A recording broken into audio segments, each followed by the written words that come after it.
Alors, vous vous êtes sûrement demandé ce que désignait le fameux, l'audacieux acronyme BISLA. En fait, comme vous le savez, BISLA, ça n'existe pas.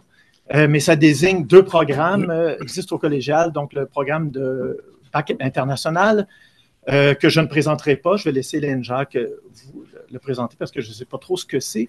Mais moi, par contre, j'ai enseigné souvent en sciences, lettres et arts, donc c'est le SLA, SLA. Donc, brièvement, le programme de sciences, lettres et arts, c'est un programme qui est offert dans certains cégeps et qui a, dans le fond, qui a une dimension interdisciplinaire. Donc, par essence, c'est un programme qui concerne, qui est lié directement au thème de la journée d'aujourd'hui. Donc, les élèves suivent des cours de sciences de la nature, de sciences humaines et des cours, si on veut, d'arts et lettres, donc de littérature. Et nous avons invité 3 professeurs qui enseignent en sciences et arts, qui ont intégré la dimension d'interdisciplinarité de manière très précise et qui vont venir nous présenter leur projet.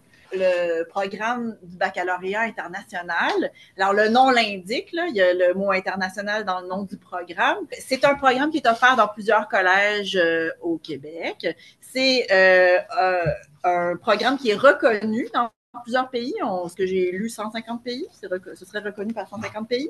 Il y a des évaluations finales qui sont les mêmes dans tous ces pays, donc c'est une des particularités du programme. Le volet international aussi s'incarne dans la présence d'une langue seconde dans le programme, anglais ou espagnol, je pense, ici. Dans les cours de littérature, il y a aussi tout un corpus étranger qui est intégré dans le cursus des étudiants. La particularité également de ce programme-là, c'est que les élèves sont amenés à rédiger un mémoire dans le cadre de leur DEC, un mémoire de 4000 mots qui peut être complété dans n'importe quelle discipline du programme, puis c'est supervisé par un professeur de cette discipline-là. Pour ce qui est du volet plus interdisciplinaire, il y a un cours qui s'appelle Théorie de la connaissance, là, qui donne l'occasion aux enseignants de faire des liens entre les différentes disciplines. Puis aussi, comme en sciences, lettres et arts, ce sont des groupes qui sont homogènes.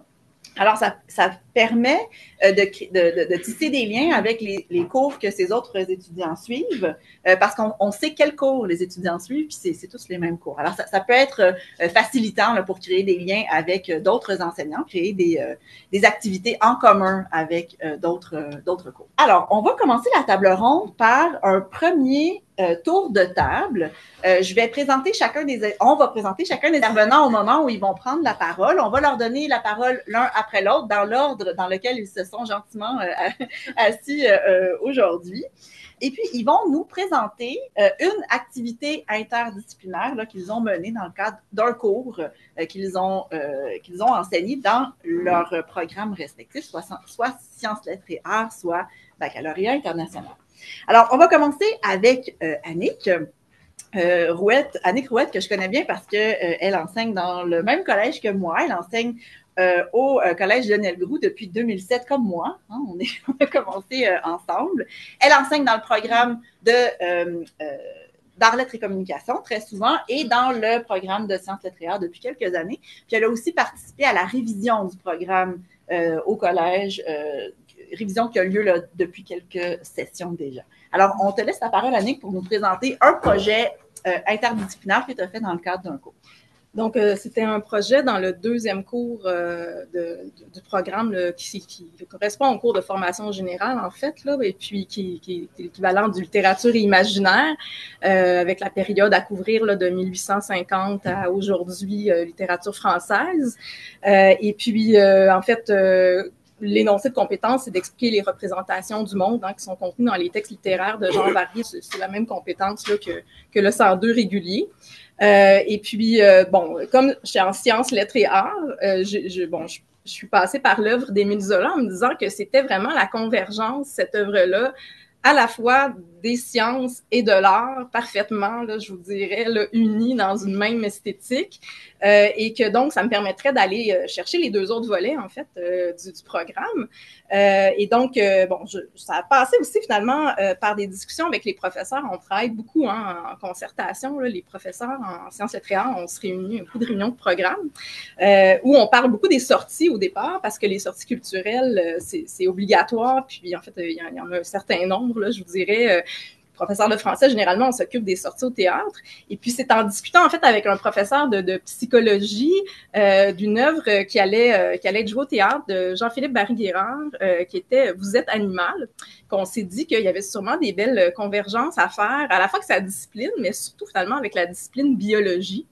Ce qui a fait que finalement j'ai un peu ouvert la porte auprès du professeur de bio pour voir la matière qui était enseignée. Puis en fait c'était merveilleux là, parce que pendant cette session-là, le cours de biologie 1, il y a tout un chapitre qui est consacré à la théorie de l'évolution. Et donc bon, je me suis dit c'est super.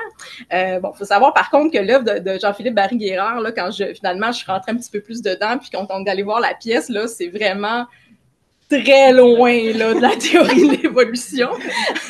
C'est une uchronie, en fait, qui part un peu de l'idée un peu folle que Darwin publierait finalement de l'origine des espèces aujourd'hui, savoir comment cette œuvre-là serait reçue aujourd'hui si une telle vérité sur l'homme change complètement, hein, finalement, notre perception de l'être humain et venait un jour aujourd'hui, alors que bon, la vérité est souvent mise à mal. Hein, donc, ça part de ce questionnement-là. Mais finalement, vous allez voir, là, ça a été super parce qu'arrivé en fin de session, ça a permis justement d'ouvrir un peu puis de sortir un peu de la science pour poser les grandes questions aussi, finalement, un peu plus philosophiques par rapport à tout ça. Donc, le lien avec la science, ça, finalement, c'est assez évident là, pour ceux qui connaissent Zola. Je m'excuse, Jean-Philippe, là, mais l'analogie avec le laboratoire, là, il y a eu Zola qui l'a fait avant, là, donc le roman comme laboratoire, hein, c'est vraiment ça. Donc moi, j'ai enseigné Thérèse Raquin. Bon, c'est une œuvre en fait hein, qui est un peu plus courte que beaucoup d'autres romans de Zola, là, ce qui explique pourquoi je me suis tournée vers celle-là, mais aussi parce qu'il y a une superbe préface où hein, finalement Zola a défendu ses positions esthétiques, il a été forcé de le faire hein, finalement un an après l'apparition du roman. Donc ça faisait aussi, vous allez voir, un super écho finalement avec la réception qui a été faite de la théorie de Darwin.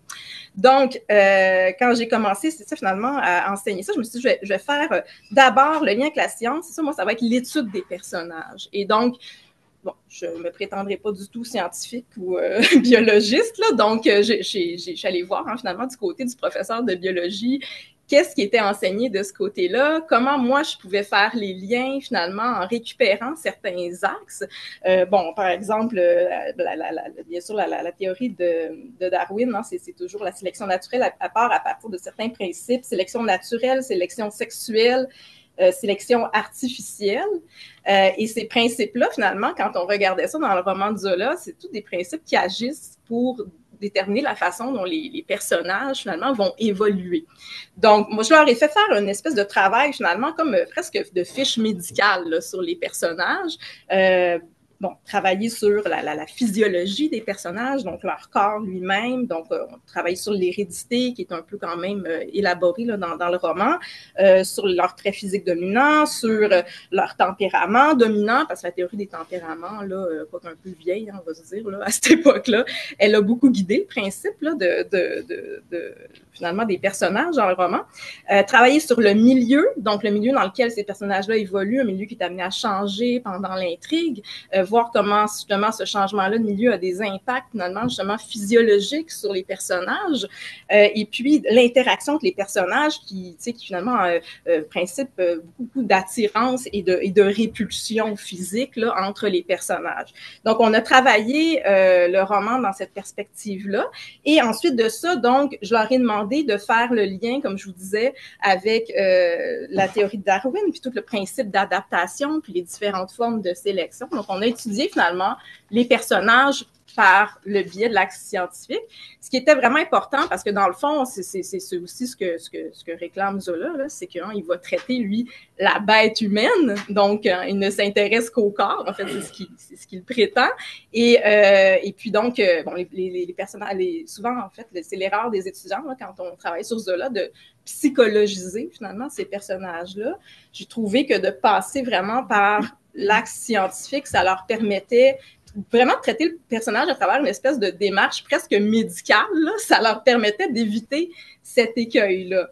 Et donc, à la suite de cette analyse-là, finalement, des personnages et du lien fort, finalement, avec la théorie de l'adaptation, parce que ça a permis de dégager ce grand principe-là, finalement, on a fait la sortie au théâtre. Et là, j'ai vu cette pièce qui était complètement éclatée. Finalement, Darwin vous passe tous les détails là, du processus, là, mais qui finit par devenir pimp et puis qui monte sa comédie musicale à Broadway. Là, donc, c'est très, très éclaté. Les étudiants ont adoré ça, d'ailleurs. Et puis, une table ronde où, justement, on a posé la question. Puis là, on est revenu, là, finalement, aussi à la réception des œuvres sur, finalement, qu'est-ce que serait la réception de cette théorie-là aujourd'hui et voir comment, finalement, cette réception-là, elle était aussi difficile pour Zola à la même époque dans son roman. Donc, ses contemporains ont eu beaucoup de difficultés à accepter, finalement, ce traitement-là de l'être humain. Et donc, quand on en a discuté, finalement, on a réussi quand même à faire des convergences là, entre le côté moderne et révolutionnaire des deux œuvres. Ça, c'était pour l'aspect science. Ensuite de ça, j'ai travaillé sur l'influence de l'art chez Zola, mais ça, c'était une question que j'avais déjà traitée, qui m'intéressait déjà depuis longtemps, là, de passer là, finalement un peu par l'étude de l'histoire de l'art. Les étudiants en sciences, lettres et arts, ils avaient eu leur cours d'histoire de l'art à la session précédente. Donc, dans le fond, là, il s'agissait plus de réactiver des connaissances. Et le travail, je l'ai fait sur la description là, à ce moment-là. Donc, travailler vraiment le style des descriptions de Zola pour voir comment finalement le langage artistique, le langage pictural là, est vraiment là pour guider l'art de la description chez Zola. Donc, travailler l'aspect pictural de description en montrant que finalement, c'est vraiment le vocabulaire, le champ lexical de la peinture qui est employé, l'évolution du regard dans les descriptions, l'importance de la lumière, c'est l'époque des impressionnistes, le fait que Zola crée une palette de couleurs, en fait, même dans son œuvre, qu'on peut après ça même identifier un peu comme étant la palette de Manet. Et puis, carrément faire le lien avec certaines œuvres, et je me suis assurée que ces œuvres-là, elles avaient déjà été analysées parce que, bon, je ne suis pas historienne de l'art quand même, c'est toujours plus intéressant de se dire que si l'étudiant a eu un bon cours d'histoire de l'art, c'est à lui, là, finalement, on lui tend le micro, puis à ce moment-là, ça devient beaucoup plus un dialogue, là, de savoir qu'est-ce qu'il connaît de ces œuvres-là. Parce que des œuvres dans l'œuvre de Zola, clairement, qui sont, en fait, des descriptions qui sont carrément des ekphrasis, là, c'est-à-dire on reprend des tableaux existants, puis on glisse finalement cette description-là du tableau, par exemple, de l'Olympia de Manet. Dans le livre, par exemple, il y a la description d'un cadavre de femme, et puis c'est très clairement l'Olympia de Manet avec la raie noire autour du cou, les couleurs blafardes du corps, tout ça, même la disposition de courtisane vautrée du cadavre. Donc, d'essayer de leur faire trouver ces espèces de petits clins d'œil-là à des œuvres, c'était intéressant. Là. Donc, il y avait une activité à faire où, justement, je leur demandais, je leur montrais des œuvres, puis je leur demandais d'essayer de voir où est-ce qu'elles se situaient dans le livre. Et puis, pour faire suite à cette activité-là, en fait, ça, c'est une activité de création là, que j'avais déjà fait. Je fais faire un travail, justement, d'ekphrasis par les étudiants. Là, à ce moment-là, c'est ça. Idéalement, quand le cours d'histoire de l'art tombe au même moment, là, comme je l'enseigne en arts et lettres, là, c'est le cas, on peut prévoir une sortie, par exemple, au musée là, avec un professeur. Là, puis là, à ce moment-là, on a un prof d'art avec un prof de littérature, puis on peut capitaliser sur une même visite. Là. Mais donc, moi, je les envoyais par eux-mêmes, finalement, au Musée des Beaux-Arts, aller voir la galerie, justement, de l'art moderne, là, des impressionnistes là, de 1850 à 1900, et de se trouver, finalement, un portrait à travers cette galerie-là, qui vont transformer en portrait littéraire, donc vraiment de faire le travail un peu, là, justement, comme Zola fait, de s'inspirer d'une œuvre, de donner vie, finalement, à un personnage. Donc là, ils doivent comprendre que finalement, l'art du portrait littéraire, là, on a étudié les personnages, ça fait travailler le portrait aussi là, d'une façon peut-être plus esthétique. Le portrait, c'est ce qu'on voit, mais on part de ce qu'on voit finalement hein, dans un tableau, il faut être un bon observateur, mais on part de ça pour aussi essayer d'imaginer hein, ce qui n'est pas visible finalement, là, ce qui est de la pensée, de la réflexion du personnage, de sa situation. Hein. Il y a bien des portraits qui ne nous montrent pas ce que le personnage voit, on peut l'imaginer. Donc, ils font ce travail-là à ce moment-là de création qui leur permet de venir, un peu compléter ce lien-là avec l'art. Ah oui, puis quand ils font ce travail-là, justement, je leur demande d'abord de faire une analyse du tableau. Et cette analyse-là, quand ils ont eu un cours d'histoire de l'art, ben, ils savent comment faire finalement le travail. Donc, j'ai pas refait la méthodologie là, sur faire une analyse en histoire de l'art. Ils l'ont déjà. Donc, je leur demande quand même de faire une courte analyse du tableau là, parce que ça me semble quand même important que ça soit pas seulement gratuit, là, qu'il y ait des fois, ça pourrait donner lieu je dirais, à des absurdités. Il faut comprendre c'était qui ce personnage-là. Des fois, je sais pas moi, on dit une blanchisseuse, puis l'étudiant ne sait même pas ce que ça veut dire. Bien, là, il faut qu'il fasse un peu de recherche quand même, parce qu'il faut que le portrait soit quand même cohérent avec le portrait d'origine.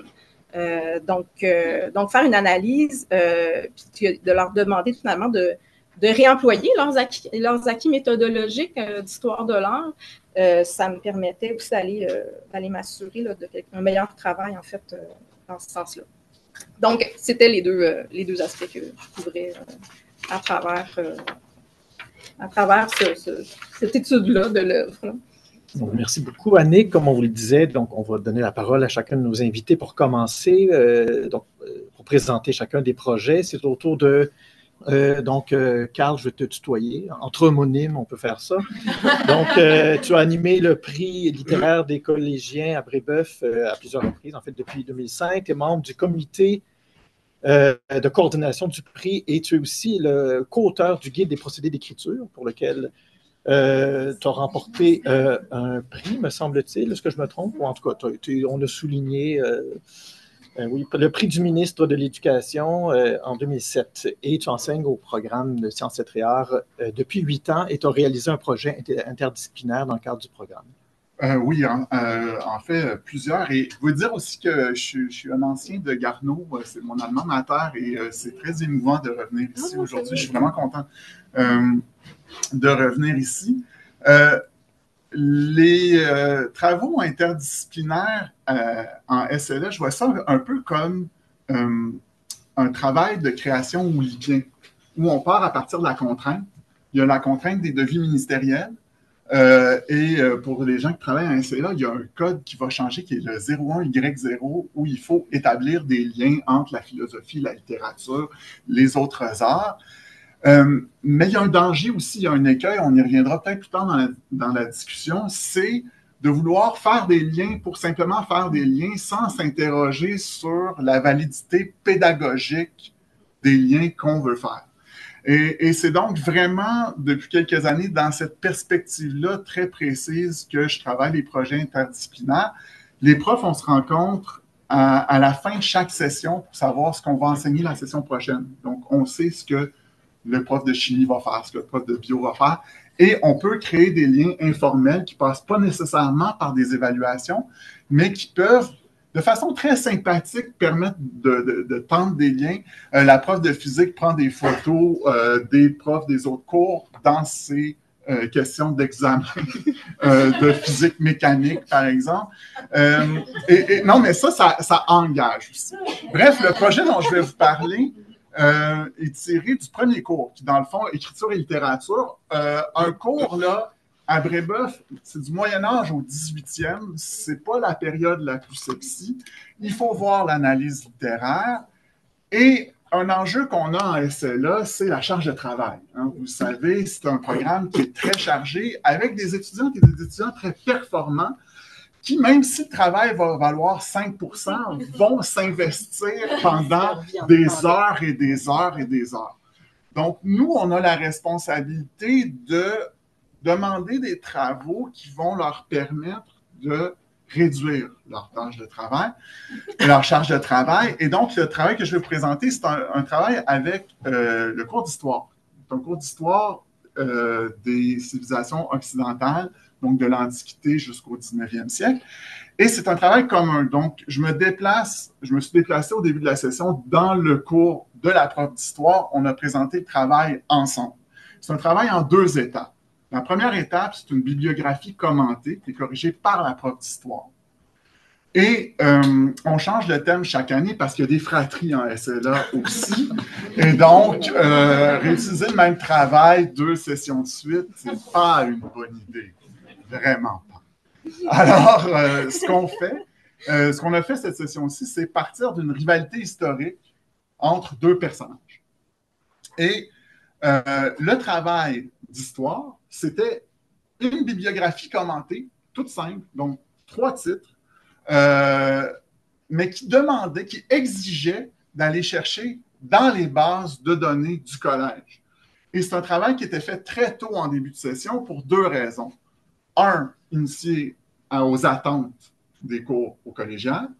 Et 2, la charge de travail n'est pas trop élevée en début de session, donc c'était parfait pour notre travail commun. Donc, dès le premier cours, on présente le travail et il faut aller utiliser les bases de données du collège. Vous voyez l'intérêt pédagogique parce qu'en plus, ça va leur resservir dans un autre travail interdisciplinaire entre histoire et philo, qui est un dialogue socratique, un travail de grande envergure vers le 2e tiers de la session à peu près.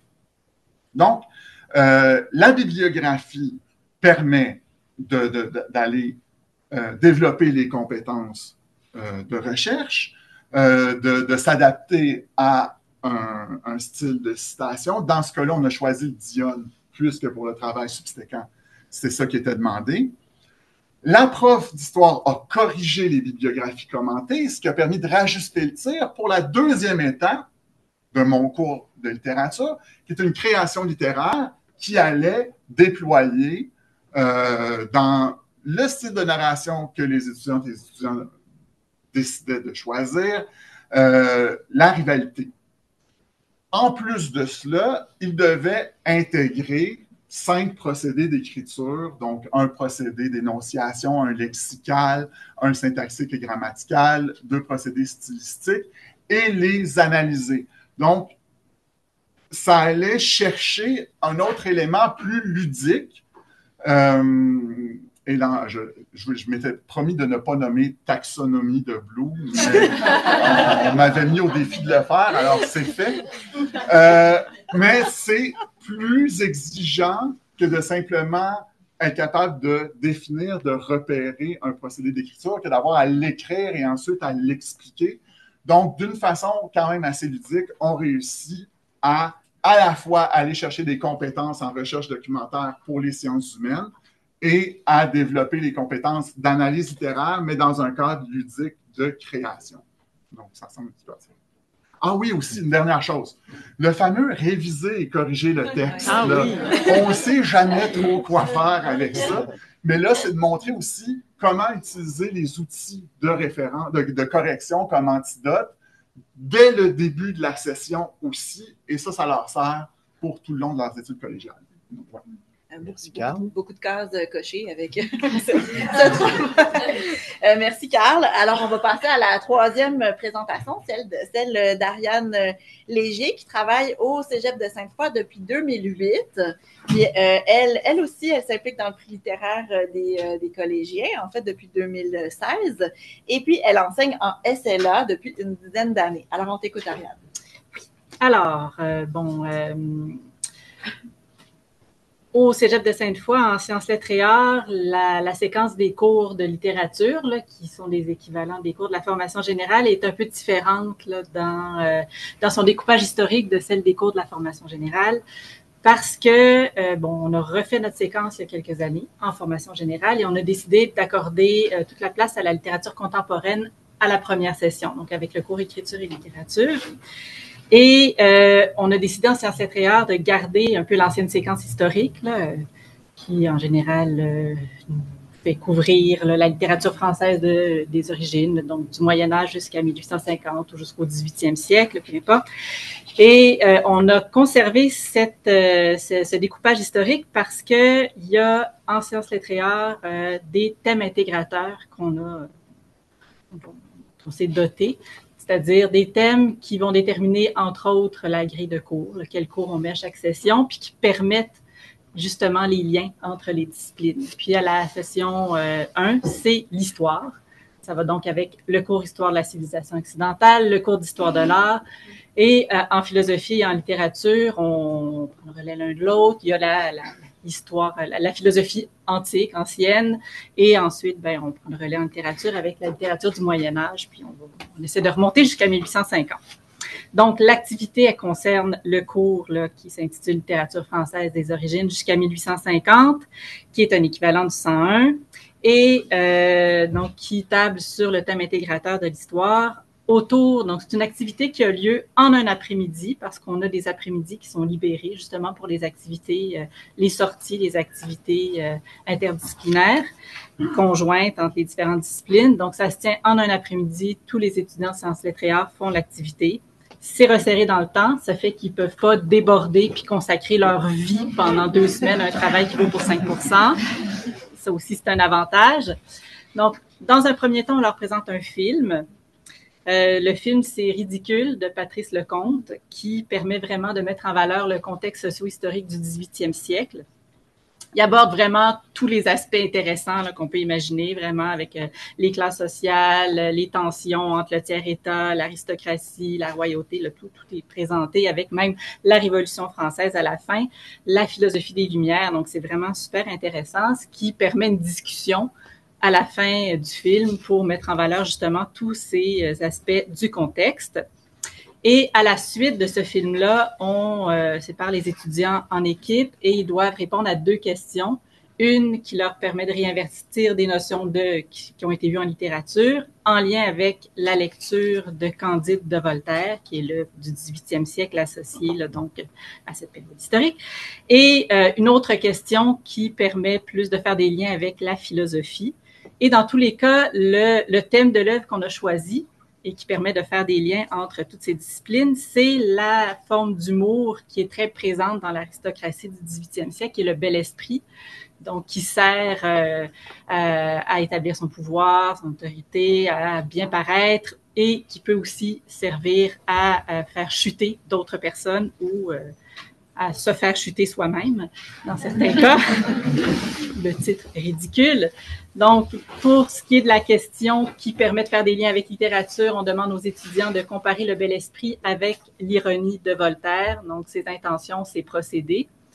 Et pour les liens avec philosophie, on leur demande de réfléchir à la tension entre le sérieux et la plaisanterie dans la réflexion philosophique, à partir d'une citation d'Aristote qui suggère qu'on doit détruire le sérieux par la plaisanterie et vice-versa, la plaisanterie par le sérieux. Ça leur permet aussi de faire des liens avec l'ironie socratique, qui met un peu en valeur cette idée de cette tension entre plaisanterie et sérieux.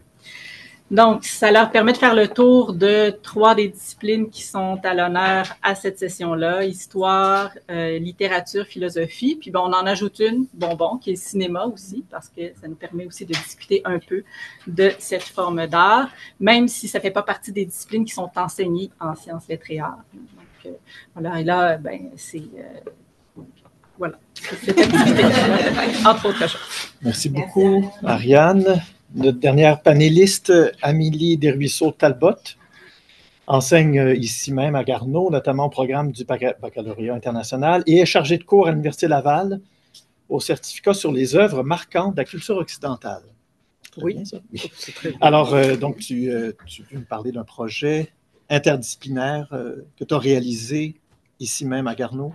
Oui, mais je vais prendre une approche légèrement différente en présentant une activité parascolaire.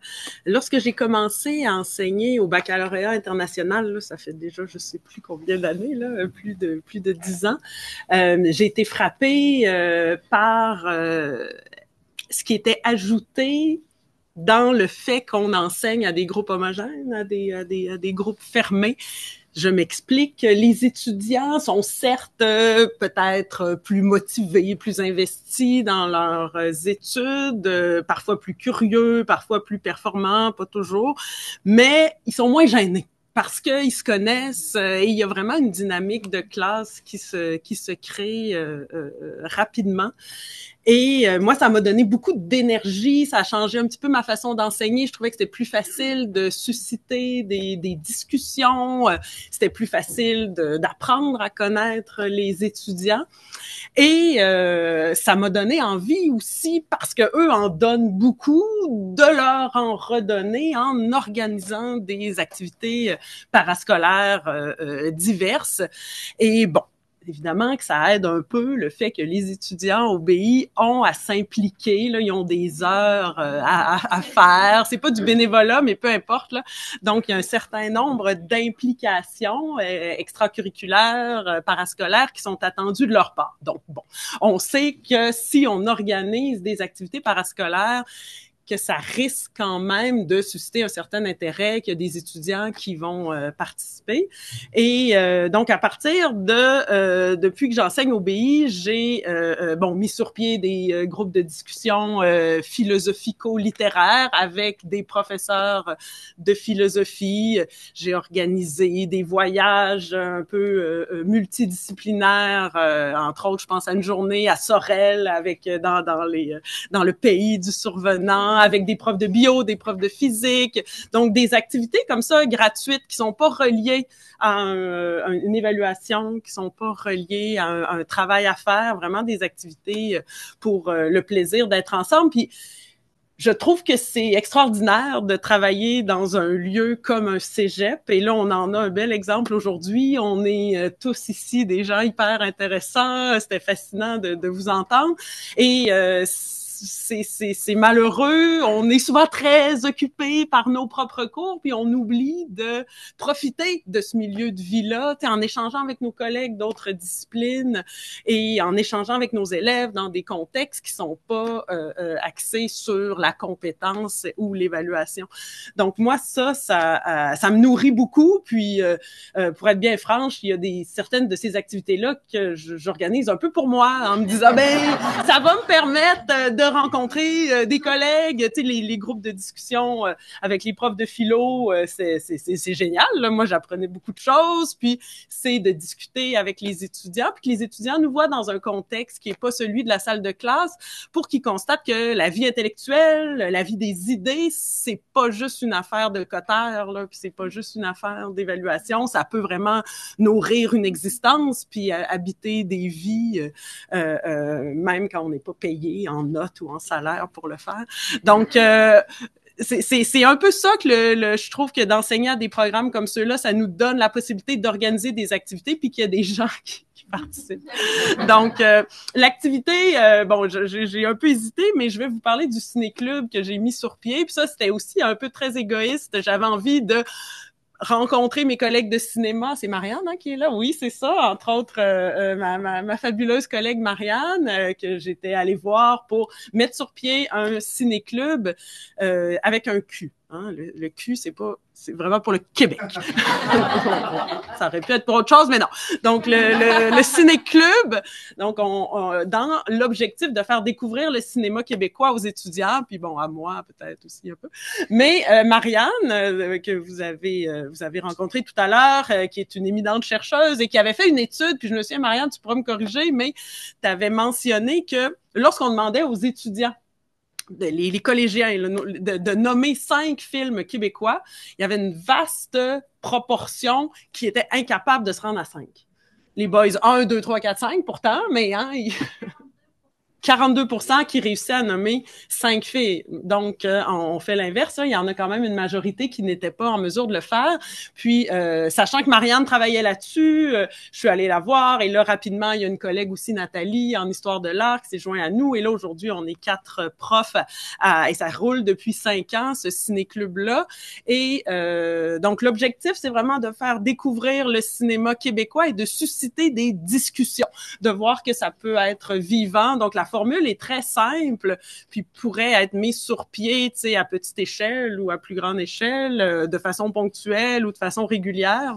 Mais nous, depuis 5 ans, on présente, bon, il y a eu la pandémie, mais quand même, ça nous a pas complètement arrêté, 3 films par session, et la projection est toujours suivie d'une discussion avec un invité qui a un lien privilégié avec le film. Comme là, par exemple, pour La Petite et le Vieux qu'on va présenter le 13 février prochain, ben, il y aura le réalisateur, un comédien, la merveilleuse romancière, Marie-Renée. Parfois, généralement, on a un seul invité. Le dernier événement, par exemple, qu'on a fait en décembre sur le film Quisipan, regroupait une table ronde d'étudiants du cégep allochtones et autochtones. Donc, ça a donné lieu à de super beaux échanges sur comment eux, des gens qui ont vécu dans une communauté, comment eux reçoivent un film comme celui-là.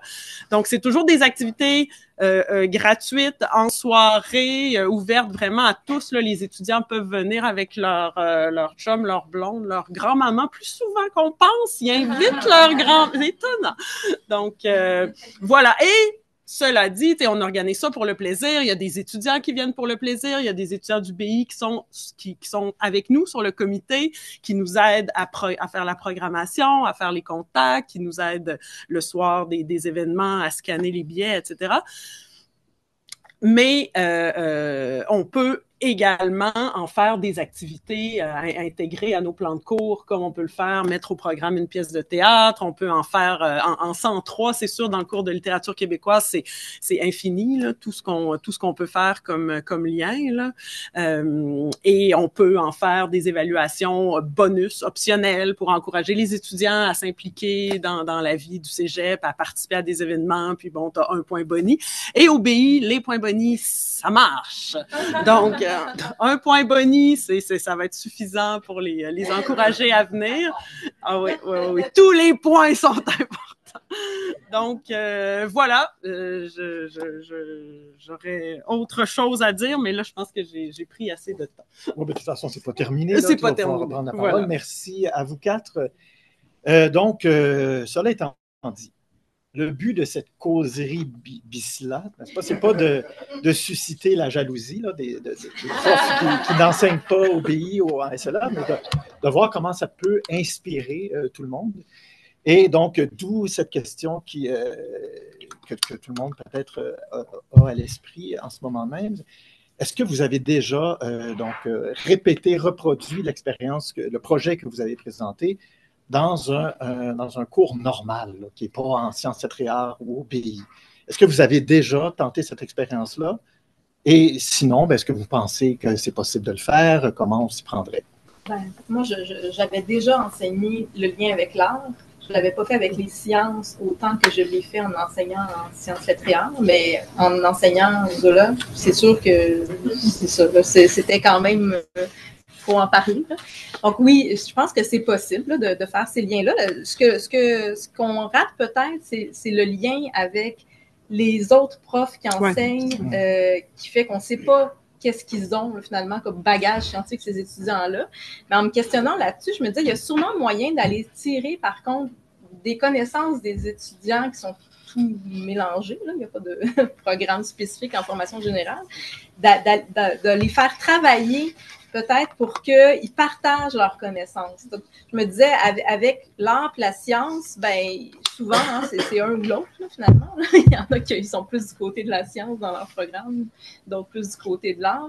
Fait qu'il y aurait peut-être moyen quand même qu'il y ait une espèce de réinvestissement de ce qu'ils ont, puis partage avec les autres étudiants ce qu'ils savent. Donc, mais c'est sûr que ça demande du temps là, aussi pour le professeur là, de repasser, par exemple, sur les grandes lignes la théorie de l'évolution, puis de ne pas s'attendre à ce que ce soit un prof de biologie qui le couvre, là, mais ça serait l'obstacle. Là. Donc, dans ce cas-là, ça serait au professeur de littérature de faire un peu de science. Peut-être de moins l'approfondir. On va penser qu'on va aller aussi loin que dans un cours de sciences, mais c'est ça, parler de génétique ou théorie de l'évolution, là, je veux dire, on peut quand même se dire de le vulgariser. Oui, je pense que c'est possible. Et les autres ici, est-ce que vous avez déjà essayé?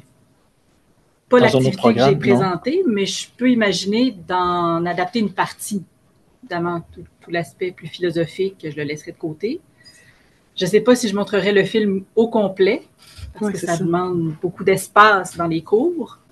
Parce qu'en sciences, lettres et arts, on peut le faire un mercredi midi, puis ça ne dérange pas nos cours, s'il vous plaît. Mais effectivement, là, il y a quelque chose qui a été mentionné. Quand on veut faire de l'interdisciplinarité dans nos cours de formation générale, c'est difficile de le faire en collaboration avec un autre prof. Il faut prendre en charge l'aspect interdisciplinaire au complet.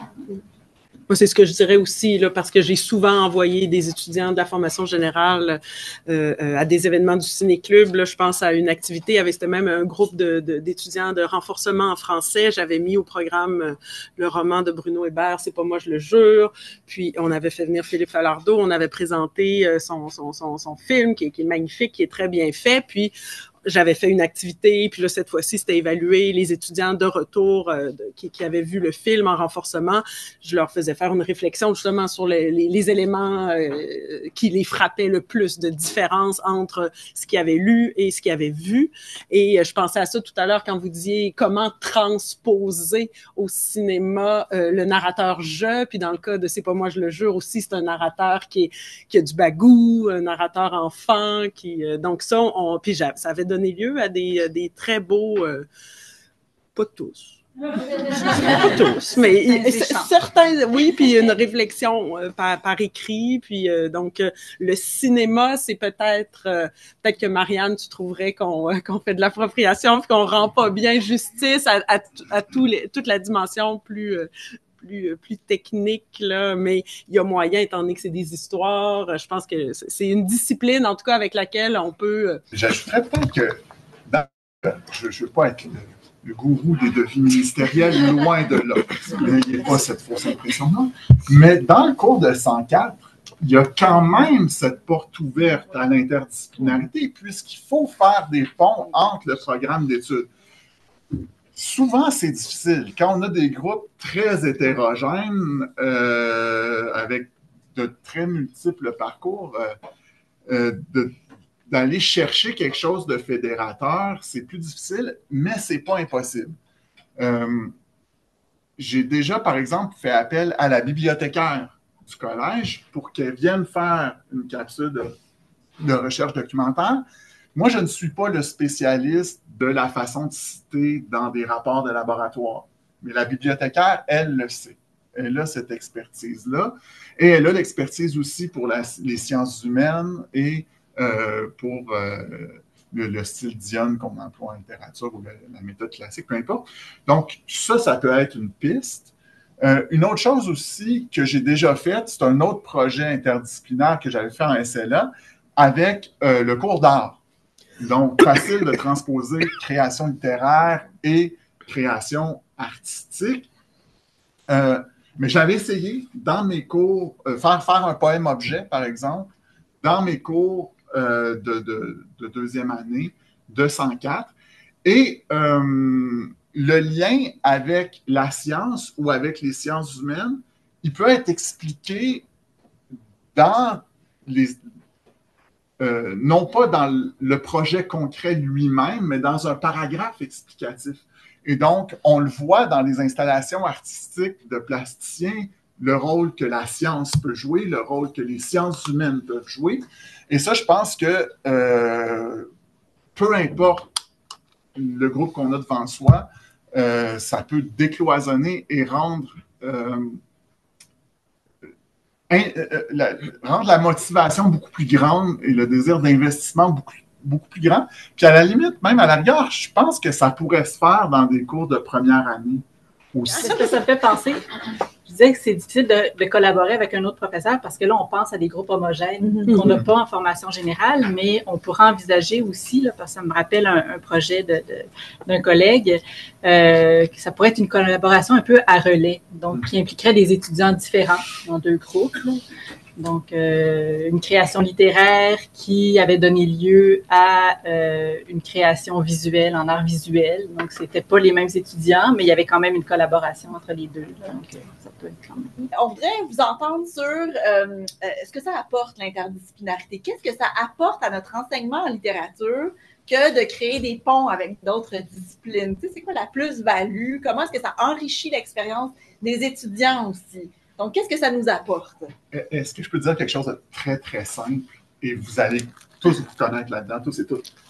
On a des bien meilleurs sujets à amener, puis des bien meilleurs sujets. Parce qu'ils sont capables de faire des liens. Et on n'a plus Molière, on n'a plus ça. Parce qu'ils sont capables de lire les courants artistiques, scientifiques sur une ligne du temps. Et ça fait toute la différence parce qu'on est des passeurs de culture générale, en formation générale, et la capacité à faire des liens, à cimenter ces connaissances-là, ça n'a pas été. Tout à fait d'accord. C'était vraiment mon premier point, la capacité à faire des liens qui font des bons lecteurs. On ne le dira pas assez, là, justement. Là, c'est souvent le problème. Les étudiants, on a l'impression, on leur demande de faire une analyse ou une dissertation, puis ils veulent savoir exactement qu'est-ce qu'on veut qu'ils mettent dans leur explication, mais c'est comme, moi, en SLA, tu as des liens à faire avec la bio. Fais des liens. Tu sais, si c'est pertinent de le faire, puis de réemployer, puis de faire ces liens-là, c'est ça qui fait vraiment un lecteur plus. Donc, c'est ça que ça encourage, finalement. On trouve l'interdisciplinarité, là, très clairement. Faire des liens, c'est peut-être entre la science et l'art. Tu sais, ça leur permet de voir qu'un ne contredit pas l'autre. Ils ont souvent des idées préconçues là, qu'on leur a transmises aussi. Là. Toi, t'es plus maths, t'es pas... non, regarde, l'art peut faire des liens avec la science aussi, puis... tout ça se parle. Il y a une cohérence dans la connaissance qu'on ne voit pas spontanément, que les étudiants ne voient pas. Ça permet de la mettre en valeur. Ça permet aussi de montrer le pouvoir de la littérature, parce que souvent, on est à une époque qui nie beaucoup ce pouvoir-là, qui considère que la littérature, c'est quelque chose comme un luxe, quelque chose qui pourrait être superflu et donc coupé. Mais la littérature est à l'origine de certaines découvertes, de certaines connaissances, puis de l'expliciter, de le montrer en exemple. Je pense que c'est quand même important. Puis quand je parle de connaissances, de découvertes, ça mène à d'autres disciplines. Donc, En fait, en quoi ça enrichit l'expérience littéraire et aussi, est-ce qu'on réussit à éviter d'instrumentaliser la littérature, de mettre la littérature au service de la cause des autres, si on veut. Ça a été évoqué à plusieurs reprises aujourd'hui. Là, ça serait une belle façon de clore le tout, parce que l'interdisciplinarité, c'est bien, mais il faut que ça enrichisse l'expérience des élèves en littérature. Mais je pense qu'il y a quelque chose d'intéressant dans le choc entre les disciplines aussi, dans le développement de l'esprit critique, pour se dire, voilà un ensemble de disciplines scientifiques, artistiques, sciences dures, sciences molles, qui font appel plus à la sensibilité, à l'esprit logique. Et c'est pas tant de l'instrumentalisation qu'une mise à profit. Bruno en parlait ce matin d'ailleurs, de façon tout à fait éclairante. Je vous raconte une petite anecdote très rapidement. Une session, j'enseignais immédiatement avant un prof de philo. Et donc, je laisse à la fin du cours au tableau une maxime de La Rochefoucauld qui dit que la philosophie triomphe aisément des mots du passé et du futur, mais qu'elle est incapable de triompher des mots du présent. J'y laisse ça, je dis, arrange-toi avec ça. Okay? Et donc, la semaine d'après, il est arrivé à 7h30 pour m'écrire une citation d'Hegel que mon cerveau a immédiatement oubliée, mais qui détruisait la littérature et qui professait le triomphe de la philosophie contre la littérature. Et c'est pas une compétition, c'est une saine émulation. Et je pense que d'être confronté à cette mise en... Que ce ne soit pas qu'une mise en parallèle, mais que ce soit une saine confrontation, c'est extrêmement stimulant et ça participe au développement de l'esprit critique qui, encore une fois, est une des raisons d'être de la formation générale à mon avis. Mais tu sais, mettons qu'on veut être un peu compétitif, là. Il me semble que ce qu'on enseigne dans nos cours, c'est à lire, puis en philo, c'est nécessaire, même en cinéma, lire des situations, en psycho, je sais pas, il me semble que c'est de montrer que les compétences que nos étudiants vont acquérir en lisant, en décodant, en analysant, ils peuvent ensuite les mettre à profit partout, puis dans leur vie, là, tu sais, interpréter sur les visages de leurs amis les intentions ou dans un texto qui est plus ou moins clair. Il y a toujours moyen d'utiliser ces compétences de lecture pour mieux lire le monde. Et en ce sens-là, c'est pour ça que je dis qu'on pourrait mettre la littérature au-dessus. Mais Nancy Houston serait d'accord. Oui, bon, Nancy. Ben oui. Je me rappelle, il y a une étudiante de sciences et arts cet automne qui m'a dit, vers la fin de la session, Monsieur, ce que j'ai aimé de votre cours, c'était que c'était léger. C'était plus léger que les cours de sciences et tout. Puis je l'ai pas mal pris. Je parle de l'insoutenable légèreté du cours de littérature. Là, je me suis dit, ben non, c'est ça. Puis il y a une légèreté, mais avec une profondeur. Puis là, l'élève, après, a essayé d'expliquer, non, je ne voulais pas dire que... Je veux dire, c'est riche, mais en même temps, on lit des histoires, on plonge dans des poèmes, puis je pense que ça... Il y a du plaisir dans la littérature. C'est ça, il y a un plaisir qu'ils n'ont peut-être pas dans les autres cours.